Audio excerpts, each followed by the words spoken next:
Welcome back to the deep dive. Our job, as always, is taking all that dense info from earnings season. You know, the reports, the calls, the strategy docs, and breaking it down, making sense of it for you. Yeah, distilling it into what you really need to know. And today we are diving into Lemonade, Inc. That's LMND. We're looking specifically at the opening remarks from their CEO, Daniel Schreiber, right after the Q3 2025 earnings call. Right. And this isn't just numbers. It's more like a strategic blueprint he laid out. Okay. He didn't just give us strong results. He presented this whole philosophy, really, about how insurance should work now, in the modern age. So what's our mission here, beyond the numbers? Well, we need to get to the strategic core of it. What's behind that surprising growth acceleration they saw? How are they thinking about profitability? And crucially, what's this core philosophy guiding them? And that philosophy, that's the immediate thing that grabs you, right? Because it feels, well, completely backwards. Yeah. Schreiber basically says that chasing the lowest possible loss ratio, which is like insurance 101, The golden rule, yeah. is actually wrong for them. He argues sometimes a higher loss ratio is better for Lemonade. And that just flies in the face of, well, decades of how the industry thinks. Lower loss ratios, paying out less in claims, that's always been the sign of good health, good underwriting. Right. Less money out, more profit in. Simple. But Lemonade's saying, hold on, maybe those percentages aren't the main thing. Maybe it's about the absolute dollars. So the loss ratio isn't the ultimate goal. Exactly. It's a lever, something they can adjust, optimize, not just minimize. So this deep dive, it's really about understanding why. Why optimize for gross profit dollars, not the percentage margin? What's the logic behind that pivot? Okay, let's unpack it. Following the CEO's own narrative seems like the way to go. He started off calling it a very strong quarter, but reading between the lines, it sounds like it was more than just strong. It was unexpectedly fast, like an acceleration even they weren't quite banking on yet. Hashtag tag one. Accelerated momentum and financial triumphs. Deadlines. That unexpected speed, that's key context here. It wasn't just, beat estimates, raise guidance. Right, standard stuff. No, this felt different. The core metrics, the top-line stuff, it blew past their own internal targets. And that signals something's really clicking. Market penetration, operational efficiency, something shifted. So what was the big headline number then? I'd say the in-force premium, IFP. That's the total value of all the policies they have active right now, annualized. Okay, and where did that land? It hit $1.16 billion. Wow, over $1 billion. That's a milestone, especially for a company that, let's face it, wasn't around that long ago and started with renter's insurance. It is huge. Yeah. But what's maybe even more impressive looking at the source material is the trend, the acceleration itself. How so? Well, this is the 8th quarter in a row. 8th? Yeah, 8 consecutive quarters where that IFP growth accelerated, grew faster than the quarter before. As usual, sustaining acceleration for 2 years. It really is. Momentum like that, it usually fades. So this suggests the underlying improvements, the tech, how they cross-sell, their pricing models, it's all compounding. The flywheel is genuinely spinning faster. It's not just a good quarter or favorable market wins. Okay, so let's talk raw speed. What were the actual growth rates that surprised them? The numbers were pretty striking. Revenue was up 42% compared to last year. 42%, okay. And IFP grew 30%. Now, Schreiber himself said these are the kinds of rates they were kind of mapping out for. You in 26. Yeah. In their internal models, this wasn't supposed to happen until 2026. So hitting those targets now, in Q3 2025, it means things are running way ahead of schedule, maybe a full year ahead. Okay, but whenever you see that kind of super fast growth, especially in tech or insurance tech, The question comes up, yeah. is it just growth for growth's sake? Are they just buying revenue, burning cash? Right. The blitzscaling worry. But the CEO seemed pretty clear that wasn't the case. He emphasized the discipline, that profitability was improving right alongside the growth. And that's the crucial counterpoint, isn't it? You need both. The strong top line was definitely matched by real structural improvements underneath. Like what specifically? Well, gross margin. That's, the money left after for the insurance coverage and claims. The core insurance profit before other costs. Exactly. That climbed into the 40s, he said. Getting from the mid-30s into the 40s, that's a big deal structurally. It means the actual insurance policies are getting significantly more profitable on their own. And what about the absolute dollar number? Gross profit. That's the metric they really focus on. And we'll get deeper into why later. But yeah, gross profit, that the actual dollars left after claims, more than doubled compared to last year. Yeah. Hit $18 million. Doubled.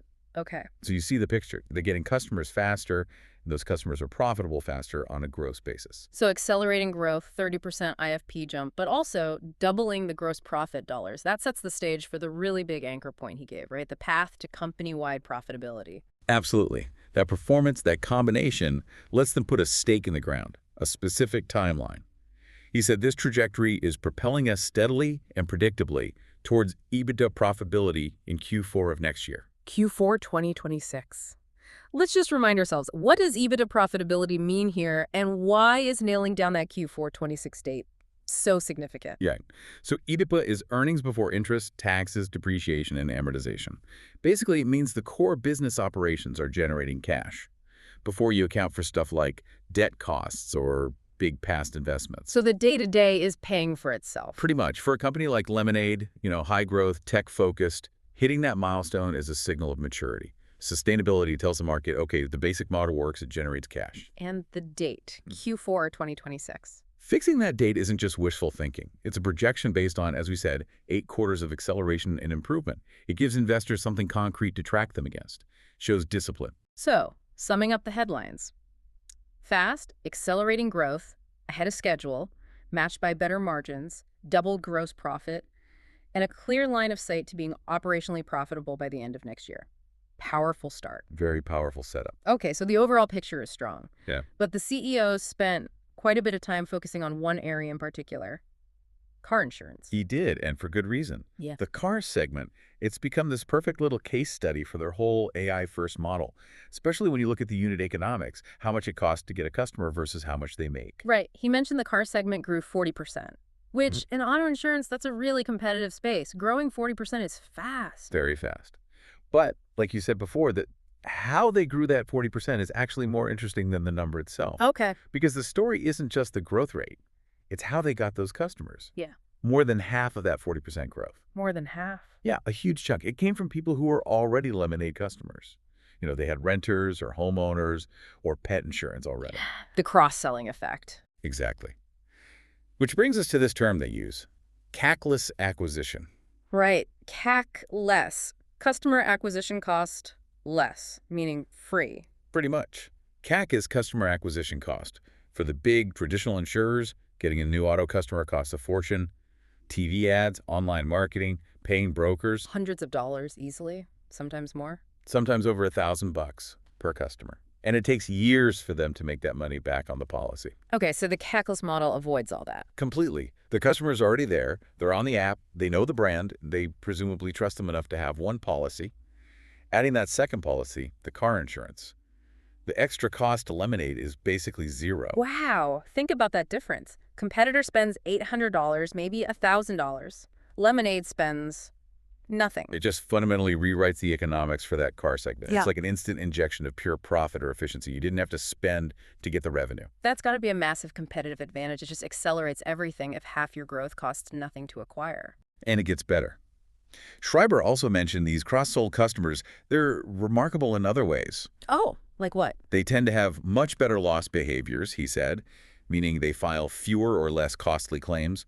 They also stick around longer, better retention, and they're just more comfortable using the whole AI platform. So let me get this straight. They're the cheapest customers to get, and they're lower risk, and they stay longer. It's a virtuous cycle, isn't it? Absolutely. You use your cheaper to acquire products, like renters or pet, as this sort of pre-vetted, low-risk lead source for the really valuable auto policies. It makes the car segment economics look amazing. It's a perfect example of how their platform structure gives them an edge. Totally.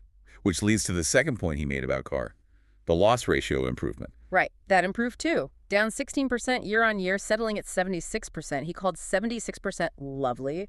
Why is 76 lovely for car insurance? It still sounds kind of high. Well, in auto, especially for a product that's growing that fast, 76% is actually pretty strong.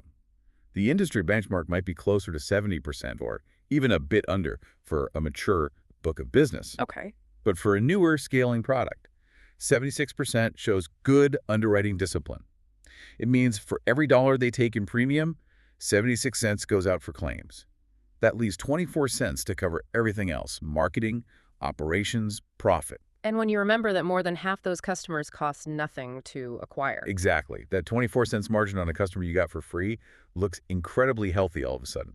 The unit economics just work out way better, even if the loss ratio itself isn't rock bottom. It flips the whole thing. You've got solid underwriting, shown by the 76%, combined with super low acquisition costs thanks to the kayakless strategy.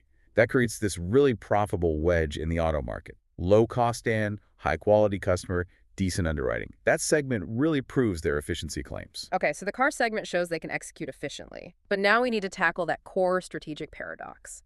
The company is achieving record low loss ratios overall. Right, across the board. Which sounds like pure good news, but the CEO specifically wants to downplay that metric, wants people not to focus on it. This is where things get really interesting and really different from the norm. Let's lay out the facts first. Q3 gross loss ratio, 62%, lowest ever for them. 62%, okay. Trailing 12-month loss ratio, 67%, also a record low. And he expects another record low in Q4, barring any big surprises. So by any traditional insurance yardstick, that's fantastic performance, disciplined underwriting paying off. Absolutely. Textbook success. But then he says, declining loss ratios, expanding gross margins. Sure, it's a thrill, but it's not the metric they are solving for. Why pour cold water on such great results? If your loss ratio is the best it's ever been, why tell people not to get too excited about it? Because their whole framework is different. Traditional insurance. Lower the loss ratio. That's goal number one. Maximize the margin percent. Right. LMND saying that loss ratio, it's an input. It's a lever we can pull. It's not the ultimate goal. A means to an end, not the end itself. Precisely. Their guiding star is something else. Something he mentioned they talked about at their investor day. Maximizing absolute gross profit dollars. Okay, but that sounds risky, doesn't it? From a traditional view. If you're willing to accept a higher loss ratio sometimes, aren't you playing with fire? What happens if there's a huge catastrophe or a big regulatory hit? Where's the safety buffer if your margins are thin? That's the natural skepticism, for sure. And their answer, essentially, is that the buffer isn't in the percentage margin. It's built into the efficiency of their whole operation. Meaning they believe their tech advantage, their lower operating costs, gives them the room to absorb higher claims costs if needed, those temporary spikes, because their cost base is just fundamentally lower than everyone else's. So the confidence comes from knowing they can handle higher volume, price risk accurately, and service it all super cheaply. They can afford to trade margin for volume, basically. That seems to be the bet. The CEO is effectively telling the market, don't just praise us for the low percentage. We might actually increase that percentage on purpose if it helps us make more total money. Okay, that requires a different way of thinking about how insurance markets work, especially price versus volume. Right. It requires understanding the physics of it, as he might put it, particularly how sensitive customers are to price. Which brings us to this slightly dense term he used, the non-anatomic relationship between loss ratio and gross profit. Can you translate that from academic speak? Yeah, it's a bit jargony. But the core idea is vital. If the relationship was monotonic or linear, Like a straight line on a graph. exactly, then lowering your loss ratio would always mean higher gross profit. Simple.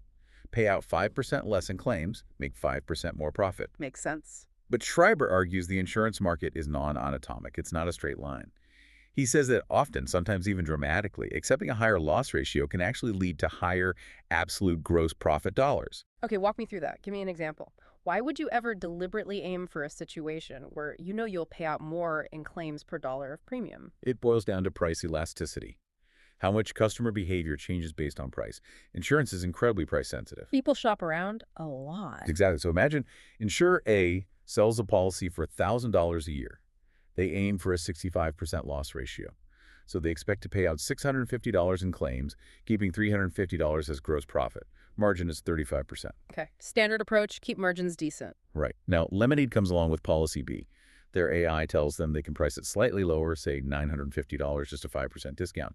But maybe that slightly lower price means they anticipate a slightly higher loss ratio, maybe 70%, because perhaps they attract a slightly different risk mix or just want to be aggressive on price. Okay, so $950 premium, 70% loss ratio means $665 in claims. Right. So their gross profit per policy is $285 price, $956.65, and their margin is now only 30%, $285, $950. So policy B has a worse margin, 30% versus 35% for insurer A, and a higher loss ratio, 70% versus 65%. Why on earth would Lemonade choose policy B? Because of that price elasticity. That small 5% price cut, that $50 difference, might trigger what Schreiber called outsized returns in how many people sign up or stick around. Volume. Volume. If insurer A sells, say, 1,000 policies at their price. Generating $350,000 in gross profit. 1,000? 350. Correct. But if Lemonade's more attractive, $950 price lets them sell 2,000 policies, double the volume. Okay, 2,000 policies times $285 profit each. That's $570,000 in gross profit. Exactly. $570,000 in total dollars compared to $350,000 for the competitor. Wow. Okay, the math clicks now. The lower price hurt the percentage margin down to 30% and worsened the loss ratio up to 70%. But the massive boost in volume more than makes up for that in terms of total dollars earned. That's the core trade-off they're willing, even eager to make. They want the bigger pie, $570K, even if their slice of each individual piece is thinner, 30%. So they're optimizing for the total dollar amount, not the percentage. That's the strategy in a nutshell. And the confidence factor here is believing their system is smart enough to find that sweet spot, the price that maximizes total dollars, even if it pushes the loss ratio higher than traditional norms. This sounds like they're using price almost like a weapon, a competitive weapon that maybe only they can afford because their underlying costs are so low. I think that's a fair way to put it. Yeah. The CEO was very explicit. He said, if they have a choice between lower loss ratios and higher margins versus higher absolute growth profit dollars, they will take the dollars 10 times out of 10. That requires huge confidence in your pricing and underwriting AI. Clinical confidence, almost. They're essentially betting that their tech advantage lets them win customers profitably at price points where traditional insurers would just lose money hand over fist. And they have proof this strategy is working. Well, that brings us back to the gross profit growth we mentioned earlier. That's the tangible evidence. The doubling year over year. And even more dramatically, Schreiber pointed out that over the last 2 years, while they've been carefully managing this loss ratio progression, their absolute gross profit dollars have surged by 261%. 261% growth in gross profit dollars. Yeah. That number, 261%, that's the ultimate validation for this dollars over percentages strategy.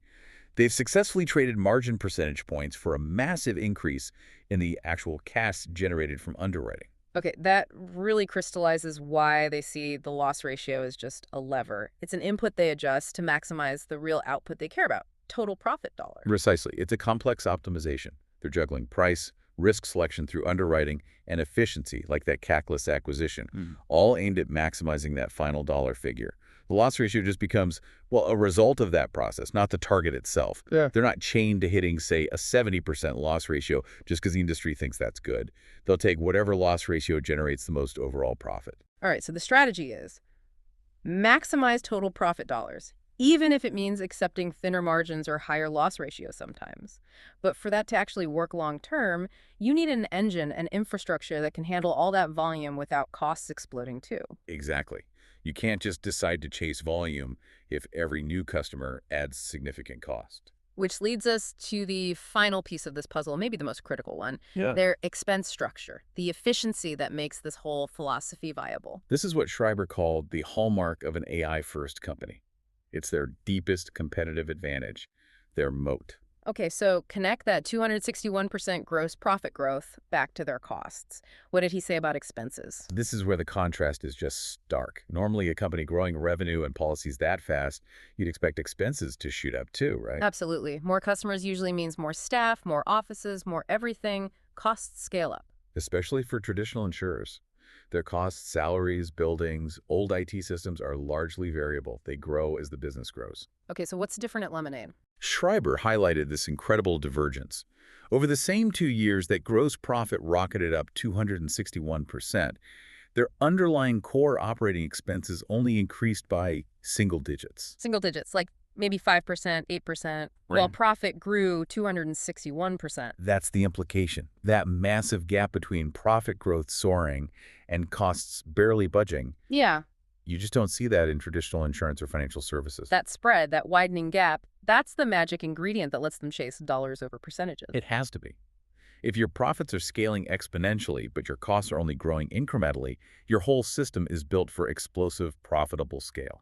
So how did they achieve that? He used a specific phrase. Yeah, he said they have essentially transformed our variable expense into fixed costs. Transform variable costs into fixed costs. That sounds profound, especially in insurance. Break that down practically. What does that mean? Okay, think about what costs normally scale up for an insurer. Adding a new state. You need more compliance people, regulatory filings, a surge in customers. You need more underwriters to check applications, more customer service reps for calls, more adjusters to handle claims. These costs vary with the size of the business. So double the customers, roughly double those costs. Traditionally, yes, but Lemonade's model aims to replace those manual, scaling processes, claims handling, basic underwriting, customer support queries with AI systems. The bots handle it. Right. You build the AI infrastructure, the algorithms, largely once. You update them, sure. But that core system, that fixed infrastructure, can handle 10,000 customers or 10 million customers with roughly similar core costs. The cost doesn't scale linearly with the number of customers anymore. And the proof is in things like headcount. Exactly.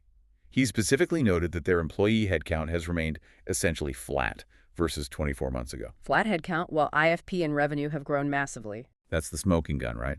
It shows the AI is absorbing the scale, not more people. They're not hiring armies of adjusters and service reps to manage the growth, which directly fuels the dollars over percentages strategy. It has to. They can afford to accept a slimmer margin, say 20% instead of 35% on each policy, because the cost of servicing the extra volume brought in by the lower price is near zero. That slim margin on thousands of extra policies handled by the fixed cost AI adds up to way more total profit than a fat margin on fewer policies handled by expensive, scaling human teams. It's not just about saving on salaries either, is it? It's about speed, too. He mentioned Europe. Yeah, their ability to react quickly. In Europe, where regulations are sometimes more flexible, if their AI spots that pricing is off for a certain group, they can adjust it almost instantly. Dynamically repricing risk. Overnight, potentially. Compare that to a traditional insurer needing months to analyze, get approvals, update legacy systems. It's light and day. Their fixed AI-driven structure lets them learn and adapt much faster. So this expense transformation, this hallmark of an AI-first company, that's the real competitive edge. It seems to be the foundation of everything else. The CEO made it crystal clear why this is what the market should watch. He said the gross profit trend line is what charts our path to profit and beyond. Not the loss ratio trend line. Not the loss ratio. It's the dollars generated by that efficient, scalable engine.